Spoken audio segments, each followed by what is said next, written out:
Bismillahirrahmanirrahim. Assalamualaikum warahmatullahi wabarakatuh. Alhamdulillah, salatu wassalamu ala asyrafil mursalin sayyidina Muhammadin wa ala alihi wa sahbihi ajma'in, amma ba'du.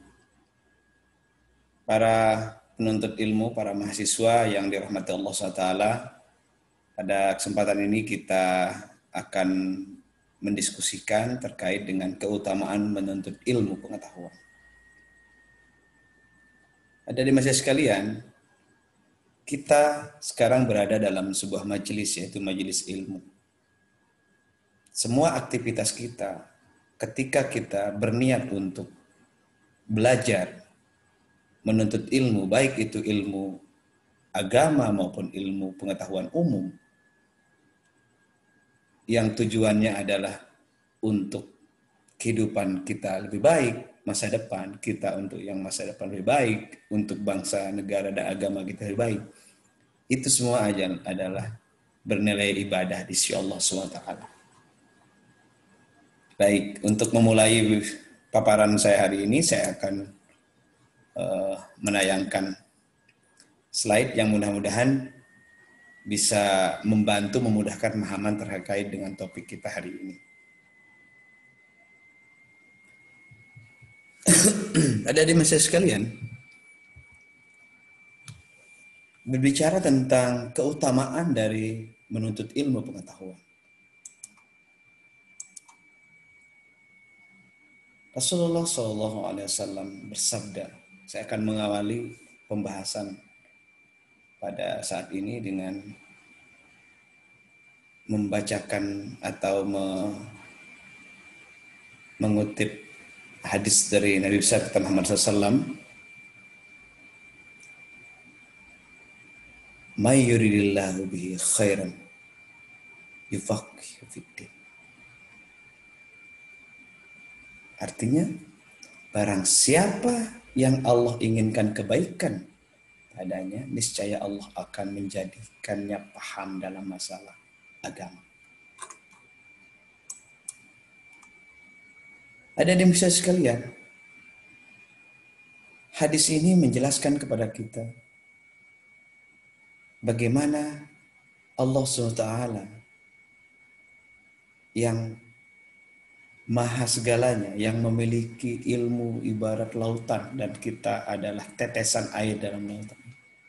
Ilmunya yang sangat luas akan memberikan kebaikan kepada kita, akan memberikan kemudahan kepada kita, akan memberikan keberkahan kepada siapa saja yang mempelajari ilmu pengetahuan, khususnya dalam ini adalah ilmu pengetahuan dalam bidang keagamaan, yaitu agama Islam. Ada di sekalian, berbicara tentang keutamaan menuntut ilmu dalam Islam, banyak sekali dalil-dalil yang perlu kita kutip, yang perlu kita baca, yang dapat kita telusuri dari berbagai sumber. Salah satunya adalah dari Abu Hurairah, Rasulullah SAW bersabda, "Man salaka tariqan yaltamisu fihi ilman, sahalallahu lahu bihi tariqan ilal jannah." Yang artinya barang siapa yang menempuh satu jalan untuk menuntut ilmu agama.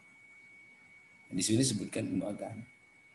Maka Allah akan memudahkan baginya jalan untuk masuk ke pintu surga.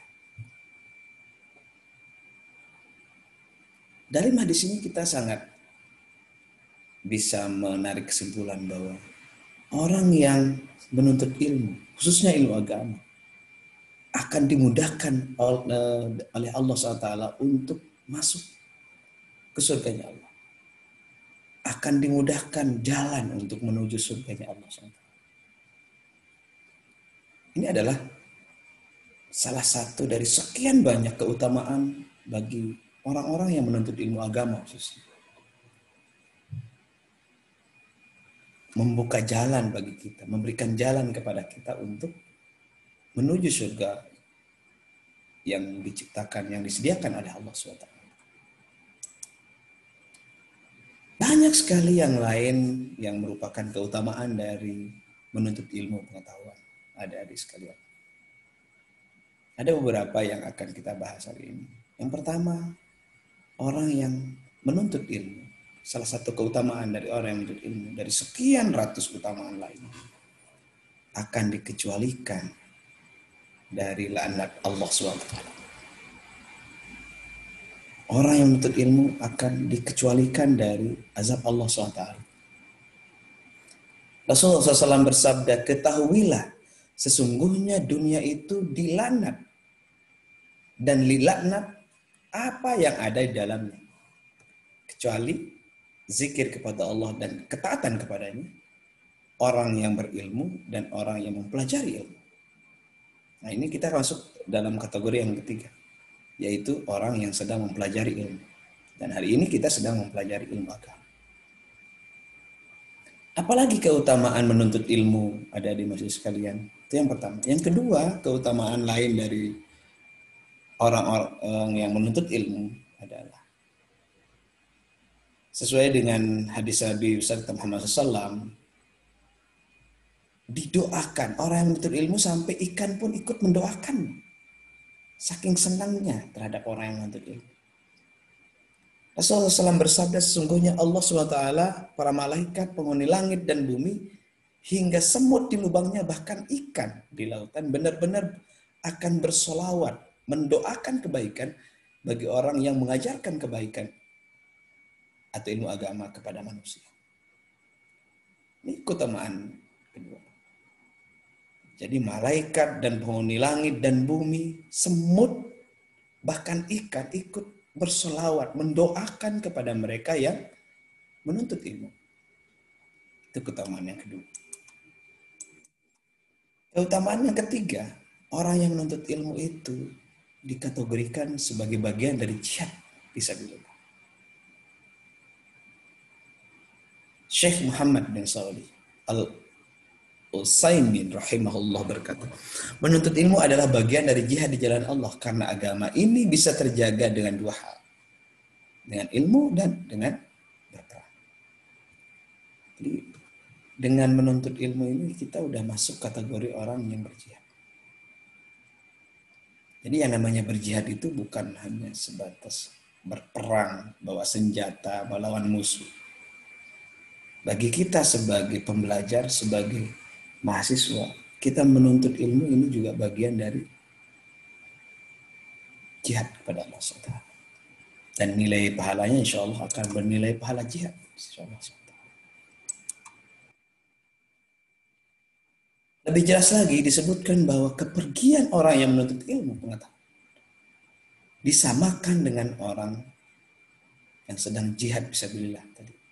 Untuk memperjelas ini dalam hadis disebutkan man kharaja fi talabil ilmi fahuwa fi sabilillah hatta yarji'. Siapa yang keluar dari rumahnya untuk menuntut ilmu maka ia termasuk fisabilillah hingga ia pulang kembali ke rumahnya. Ada di usia sekalian, ilmu pengetahuan dan teknologi, ilmu agama, kita harus bisa mengimbangi. Kita belajar ilmu pengetahuan umum. Kita belajar komputer, matematika, fisika, kimia, biologi. Kita belajar teknik, manajemen, apapun. Kita niatkan belajar ilmu itu adalah untuk kemaslahatan umat, untuk kemaslahatan bangsa dan negara, untuk kemaslahatan diri sendiri, untuk kebaikan semua. Niatkan apa yang kita pelajari walaupun itu ilmu umum lillahi ta'ala, maka insya Allah niat kita itu sudah nilai ibadah dan akan diberikan pahala sesuai dengan niat kita. Innamal a'malu binniyat.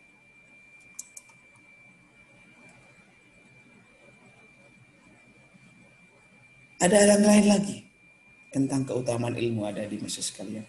Ilmu adalah kunci untuk mencapai kebahagiaan, baik dunia maupun akhirat. Jadi kalau kita hanya mengharapkan kebahagiaan hidup dunia saja, kita salah, rugi besar. Tapi yang kita harus harapkan adalah harus kita bisa mendapatkan kebahagiaan di dunia dan akhirat. Untuk bisa mencapai keduanya, maka harus dengan ilmu. Man arada dunya fa'alaihi bil ilm. Aman aradal akhirah fa'alaihi bil ilmi, wa man aradahuma fa'alaihi bil ilmi. Barang siapa yang menginginkan kebaikan atau kehidupan yang baik dunia, maka hendaklah dengan ilmu. Barang siapa yang menginginkan kehidupan dan kebaikan hidup di akhirat, maka hendaklah dengan ilmu. Dan barang siapa yang menginginkan kehidupan yang baik, kehidupan yang membahagiakan di dunia dan akhirat, juga harus dengan ilmu.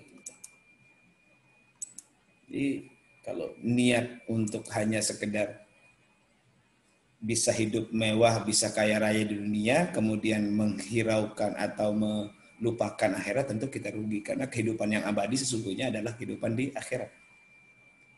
Tentunya yang kita harapkan adalah sebagaimana yang sering kita doakan, Rabbana atina fid dunya hasanah wa fil akhirati hasanah. Kita selalu berdoa kepada Allah untuk diberikan kebaikan di dunia dan juga kebaikan di akhirat. Maka bersyukurlah Anda yang diberikan kesempatan oleh Allah untuk berada di tengah-tengah para penuntut ilmu. Berada di kampus kita tercinta ini untuk belajar agama, belajar ilmu umum. Niatkan semuanya itu untuk kemaslahatan umat, kemaslahatan bangsa dan negara. Insya Allah itu akan bernilai pahala yang sangat besar di sisi Allah SWT. Tentang bagaimana urgensinya menuntut ilmu, banyak sekali hadis-hadis yang disebutkan. Misalnya salah satunya utlubul ilma minal mahdi ila lahdi. Kewajiban menuntut ilmu itu adalah kewajiban setiap orang sejak dia lahir sampai dia meninggal dunia. Bahkan dalam satu hadis Rasulullah SAW bersabda, utlubul ilma walau bisin. Kita sampai disuruh untuk menuntut ilmu sampai ke negeri yang jauh. Ke Cina. Sekarang mungkin dulu Cina itu peradabannya sudah maju sehingga Rasulullah mengilustrasikan saking pentingnya menuntut ilmu, silahkan pergi ke tempat yang jauh. Sekarang bisa Anda pergi ke tempat-tempat ilmu pengetahuan yang sudah maju, bisa ke Amerika, bisa ke Eropa, ke Jepang. Nah, ini juga bagian dari bukti bagaimana pentingnya kita menuntut ilmu. Sampai Rasulullah menyuruh kita untuk menuntut ilmu sampai dimanapun. Dan tanpa batas, long life education. Long life learning. Jadi belajar tanpa batas. Ada yang bisa sekalian, etika atau adab dalam menuntut ilmu. Di antara adab atau etika orang yang menuntut ilmu yang harus dipenuhi adalah salah satunya adalah harus tawadhu, hormat, santun, menghargai guru. Rasulullah SAW bersabda, belajarlah kalian ilmu untuk ketentraman dan ketenangan, serta rendah hatilah kepada orang yang kamu belajar darinya. Hadis riwayat At-Tabrani. Kita disarankan untuk menghormati, menghargai dosen, guru, orang-orang yang pernah memberikan ilmu pengetahuan kepada kita. Tentu tidak hanya dengan ketemu cium tangan saja, tapi bagaimana ilmu yang cara kita menuntut ilmu dengan mendengarkan dosen, kita taat kepada aturan-aturan yang dibuat oleh dosen, kita ikuti arahan-arahan untuk tugas-tugas yang diberikan. Itu adalah bagian dari cara kita menghormati guru-guru kita. Orang yang menuntut ilmu sangat dimuliakan oleh Allah. Dimuliakan juga oleh malaikat. Sehingga malaikat bersedia meletakkan sayapnya untuk alas jalan orang-orang yang menuntut ilmu. Fa innal malaikata li tada'u ajnihataha li talibil ilmi ridham bima yatlub. Sungguhnya malaikat meletakkan sayap-sayapnya bagi penuntut ilmu karena ia ridho atau senang terhadap apa yang dicari. Hadis riwayat. Ada yang bisa sekalian, berikutnya adalah beberapa hal yang perlu disampaikan terkait adab atau akhlak dalam menuntut ilmu. Sini disebutkan beberapa keutamaan dari belajar, berilmu, dan akhlak. Misalnya Orang yang berilmu adalah pewaris Nabi. Ilmu adalah sarana untuk meraih kebahagiaan dunia dan akhirat. Allah mengangkat derajat orang yang berilmu. Itu dalam surah Quran surah Al-Mujadalah.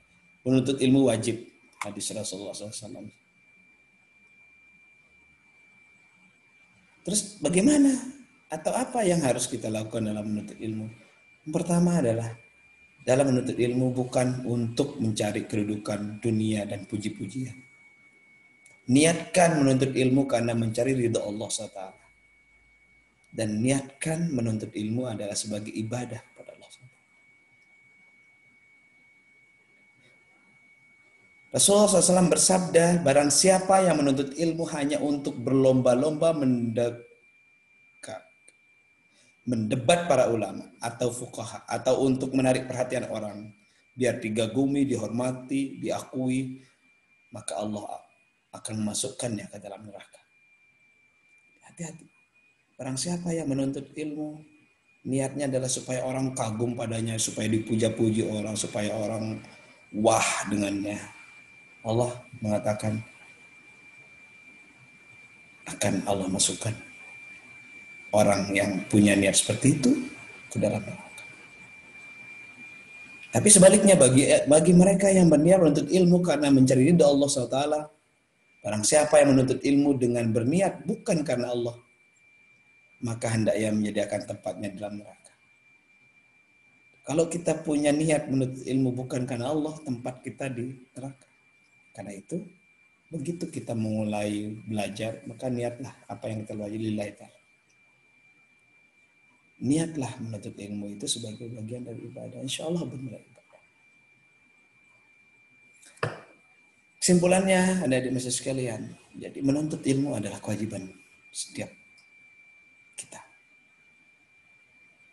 Karena dengan ilmu yang kita pelajari, dengan ilmu yang kita miliki, kita akan semakin sempurna dalam melaksanakan ibadah. Walaupun nggak akan pernah sempurna. Dengan ilmu yang kita miliki, kita akan bisa mendapatkan kehidupan yang lebih baik dunia. Dengan ilmu, kita bisa mendapatkan kehidupan di akhirat juga yang lebih baik.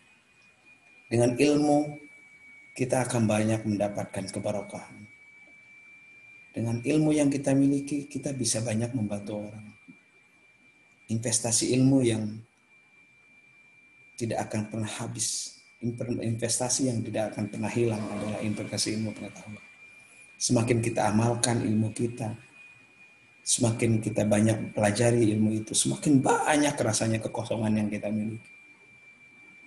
Jangan pernah berhenti belajar. Belajar terus, semoga sukses. Karena ilmu yang kita pelajari hari ini akan sangat diperlukan oleh generasi-generasi berikutnya. Kalian ini adalah pemimpin calon masa depan. Siapkanlah dirimu dengan ilmu pengetahuan. Tidak hanya cukup dengan pengetahuan, juga dengan akhlak yang baik, karakter yang baik, akhlak yang terpuji. Sehingga ketika orang berilmu, pengetahuan, memiliki karakter yang baik, akhlak yang baik, dia akan amanah terhadap apa yang diberikan kepadanya. Dia akan amanah ketika dia diberikan jabatan. Dia tidak akan korupsi. Dia akan memanfaatkan jabatannya untuk seluas-luasnya demi kepentingan agama nusa dan bangsa. Bukan mengorbankan agama nusa dan bangsa. Terima kasih. Mudah-mudahan apa yang disampaikan dipahami. Wallahumma fiqh wal halal sabir rasyad. Assalamualaikum warahmatullahi taala wabarakatuh.